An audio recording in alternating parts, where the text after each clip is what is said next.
Somewhere around 1803, a steam engine got connected to a saw blade in New Orleans, and that was more or less the beginning of something that would alter the American landscape permanently. Not in a slow, gradual way either. In a matter of decades, forests that had stood for hundreds of years were gone. Just gone. The steam-powered sawmill doesn't get talked about much compared to the locomotive or the steam-powered textile loom, but in terms of raw physical impact on North America, it deserves a longer look. Mills running on steam could process timber faster than anything that had come before, and the industry that built up around them was enormous, violent, and consumed by its own momentum. To understand why steam mattered so much, you have to go back a little further to what mills were doing before that. Water-powered sawmills had been operating in North America since the colonial period. The Dutch brought the design over in the 1600s. These mills worked by routing a stream or river through a mill race, which turned a large wheel, which drove a vertical saw blade up and down through a log. The motion was slow. A good water-powered mill might process a few hundred board feet of lumber in a day, depending on water flow and the quality of the blade. The problem was obvious. You needed a river. You needed consistent water flow. During dry seasons or winter freezes, production stopped. Mills were locked to geography in a way that limited how much of the surrounding forest could realistically be harvested. You couldn't just pick up and move deeper into the woods when nearby timber ran low. Steam changed that constraint entirely. A steam engine needed water and fuel, both of which could be hauled to nearly any location. As soon as the equipment could be transported overland or floated on a barge, a mill could be set up in the middle of a forest rather than at its edge. That mobility, combined with a significant increase in cutting speed, produced results that were hard to overstate. The basic mechanics of a steam sawmill weren't complicated once the pieces were assembled correctly. A boiler, typically a horizontal tube boiler by the mid-1800s, burned wood waste from the mill itself. This produced steam at pressures ranging from around 60 to 150 pounds per square inch, depending on the era and the equipment. The steam fed into a piston engine, which converted the back-and-forth motion of the piston into rotary motion through a crankshaft. The rotary motion transferred via belts and drive shafts to the actual sawing equipment. Early steam mills used a sash saw or muley saw, which was a vertically reciprocating blade, similar in concept to the old water-powered designs. These were reliable but still relatively slow. The real acceleration came with the adoption of the circular saw on a larger industrial scale, starting in the 1820s and 1830s. The circular saw for lumber wasn't new. Small, circular blades had been used in furniture making for decades. Applying the concept to full-scale lumber production required building much larger blades and solving the engineering problem of keeping them running true at high speed. A circular saw blade in a mid-19th century mill might be 4 to 6 feet in diameter, spinning at several hundred revolutions per minute. The teeth were set at angles to cut efficiently through wet, green timber that could weigh hundreds of pounds per log.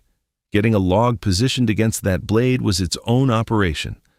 Logs were floated down rivers to mill ponds, pulled from the water, and hauled up a log deck by chains driven off the same steam-powered system. A log carriage, which was a sliding platform on rails, held the log and fed it into the blade. An operator controlled the carriage feed rate manually in the earlier mills. His job was to read the log, adjust the feed speed based on wood density and grain, and keep himself away from the spinning blade that was less than a few feet away from his hands. Bandsaws started replacing circular saws in larger operations by the 1880s. A bandsaw used a continuous loop of steel blade running between two large wheels. Some bandsaws could cut faster, wasted less wood as sawdust, and handled larger logs more efficiently. But they introduced their own hazards, mostly involving blade breakage under tension. The Great Lakes region became the center of American steam sawmill production in the decades following the Civil War. Michigan alone, at its peak in the 1880s, was producing over 4 billion board feet of lumber annually. Wisconsin and Minnesota followed with comparable output. The pine forests covering this region had been essentially untouched before the mills arrived.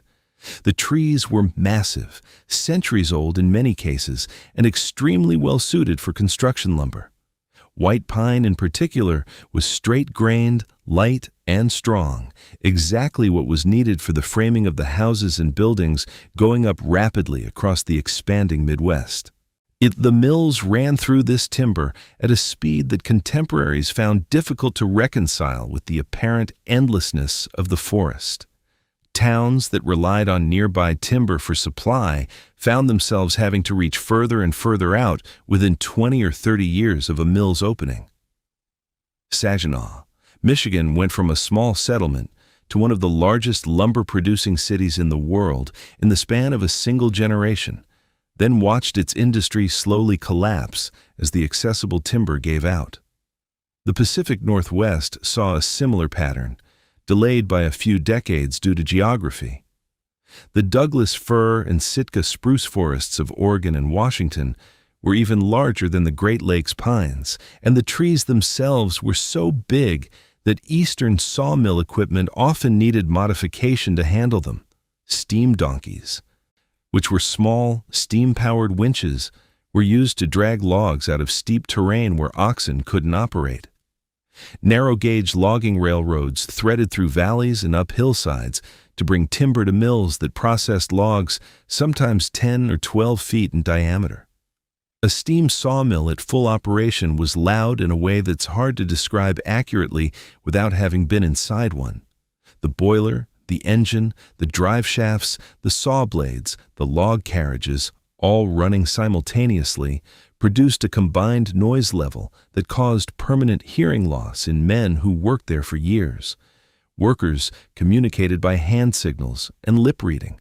Conversations were essentially impossible near the mill floor. The heat was a constant factor as well. Boiler rooms required constant feeding. And the fireman's job was to keep the steam pressure steady regardless of temperature. In summer, the boiler room could reach temperatures that made extended work periods dangerous. In northern mills during winter, the contrast between the freezing outdoor temperatures and the heat near the boilers created its own set of physical stresses. Sawdust accumulated everywhere.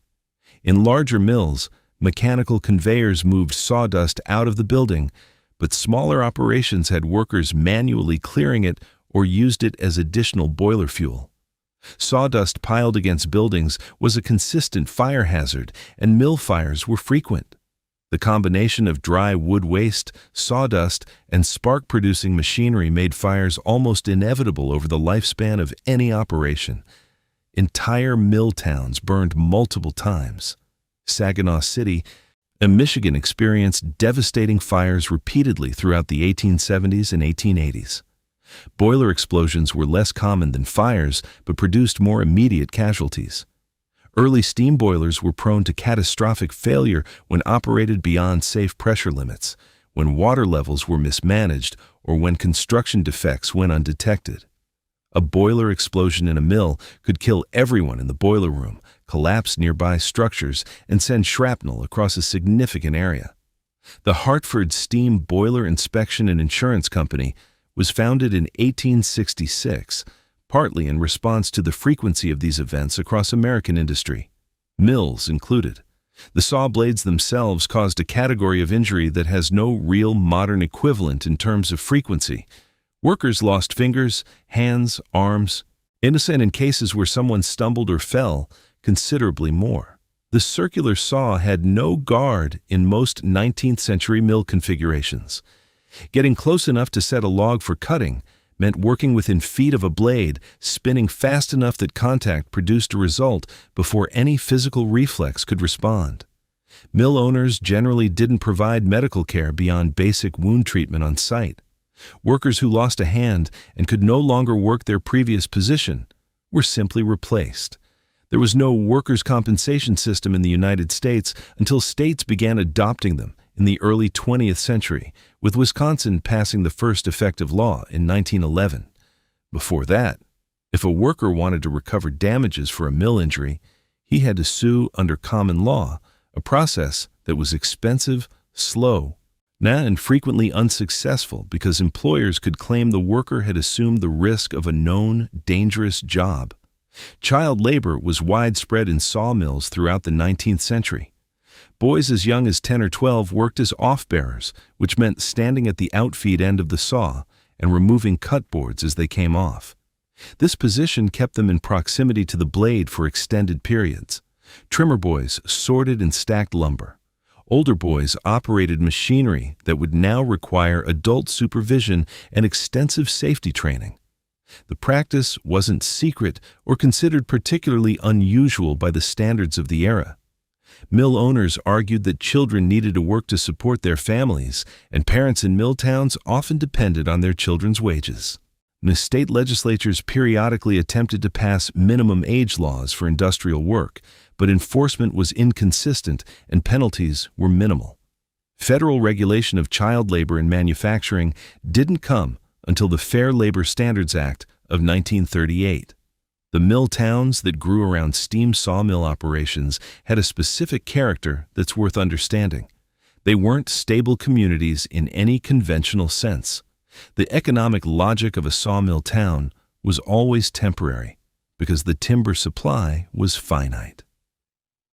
Once the accessible forest was gone, the mill had no reason to stay. Workers knew this at some level, even if the timeline was unclear. Company towns, where a single mill operator owned the housing, the company store, and often the local infrastructure, created a dependency that kept workers from easily leaving even when conditions were bad. Wages were frequently paid and company scrip redeemable only at the company store, which charged prices workers couldn't negotiate. Workers who were in debt to the company store before the end of any pay period had little practical ability to seek employment elsewhere. Wages in sawmills varied considerably by region and job category. A skilled sawyer operating the main log carriage earned significantly more than general laborers. In Michigan mills during the 1870s, skilled workers might earn $2 to $3 per day, while unskilled laborers earned closer to $1. These figures sound small, but translate roughly to $25 to $75 in today's purchasing power, which for physical labor with no benefits in a genuinely dangerous environment was not generous.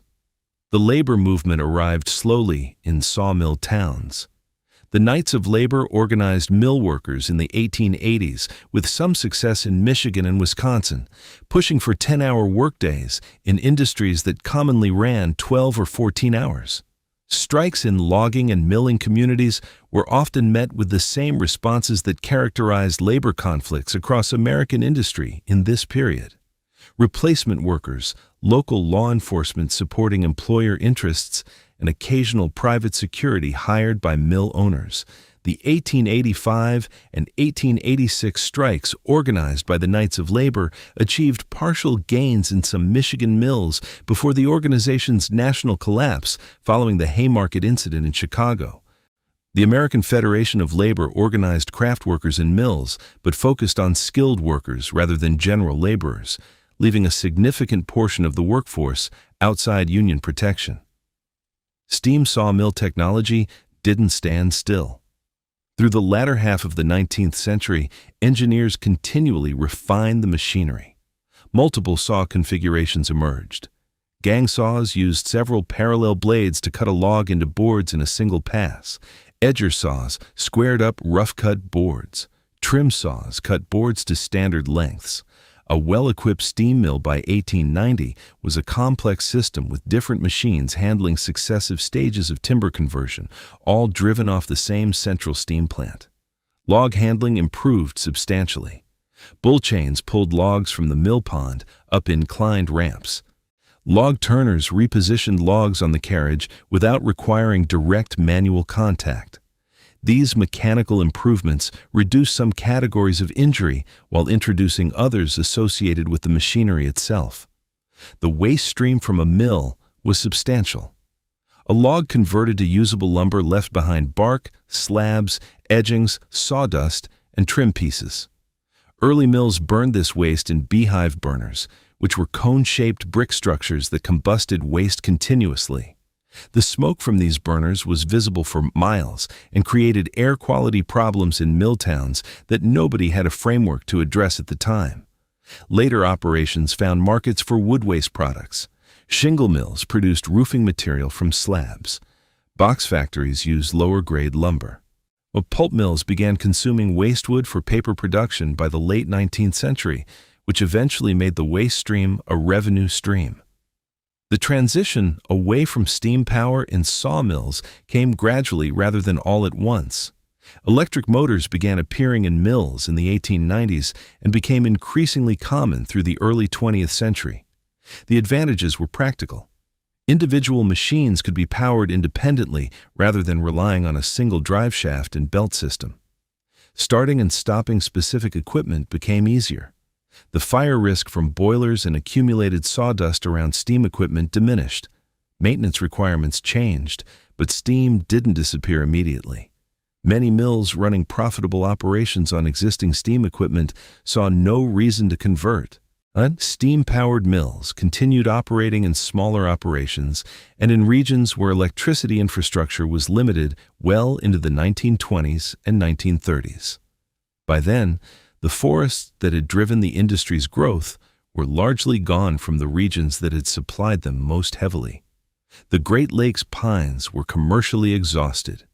The industry shifted to the south, where longleaf and loblolly pine provided a second wave of production, and to the Pacific Northwest, which became the dominant lumber-producing region in the country through most of the 20th century. What the steam sawmill left behind was measurable in multiple ways. The deforestation of the Great Lakes states transformed regional ecology permanently. Streams that had run through forest cover now ran over exposed soil, increasing erosion and silting. Yet wildlife that depended on old-growth forest habitat contracted dramatically. Reforestation efforts began in Michigan and Wisconsin in the early 20th century, but the forests that grew back were younger, structurally simpler, and ecologically different from what the mills had processed. The men who worked in mills and the communities that supported them left behind a more complicated legacy. Many mill workers moved on when the timber gave out, following the industry to the south or the Pacific coast, or transitioning to other forms of manufacturing as regional economies diversified. Some mill towns simply collapsed, their buildings dismantled or left to decay once the economic reason for their existence was gone. The occupational medicine and safety regulations that eventually developed in American manufacturing owed something to the catastrophically unsafe conditions that characterized sawmill work and other heavy industries of the 19th century. The body count was one of the arguments reformers used when pushing for workplace safety laws, though it took decades for those arguments to produce effective legislation. Steam sawmill machinery still exists in a few operational museum settings. The Forks Timber Museum in Washington State has running equipment. Historical sites in Michigan and Wisconsin have preserved examples. Watching one run gives some sense of the scale and noise that workers lived with daily, though a museum demonstration can't fully reproduce 12 hours of continuous operation. The heat, the accumulated fatigue, nor the ongoing awareness that the machinery could kill you without warning. The industry that these machines built shaped how North American cities were constructed through the late 19th and early 20th centuries.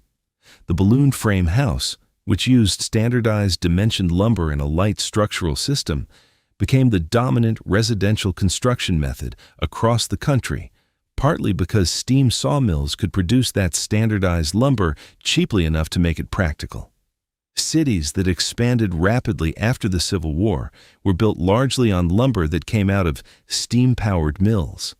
The economics of mass timber production also drove down lumber prices enough that wood became available to working-class households in ways it hadn't been previously.